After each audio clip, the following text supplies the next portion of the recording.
Əleyhissalam buyurur ki, Allaha doğru ilk addım insanların haqqına riayət eləməkdir.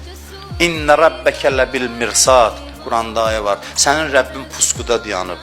Mirsad pusku deməkdir. İlla qiyamətdə bir döngə var ki, orada insanların haqları soruşulacaq. Haqlar. Bir ən çətin an budur ki, əlvi qaldıracaqlar, kimin bundan nə tələbi var gəlsin. Onda insan yerin altına girmək istəyəcək. Qeybətlərin hesabını cəmaat istəyəcək səndən. Danışdığın sözlərin hesabını, qəlb sındırmısan onların hesabını. Hamısını istəyəcəklər. Bir arif deyirdi ki, Allah ərhəmər rahimindir oğlum, oğluna deyirdi. Allahla öz hesabın asan olacaq, amma cəmaat ərhəmər rahimin deyil.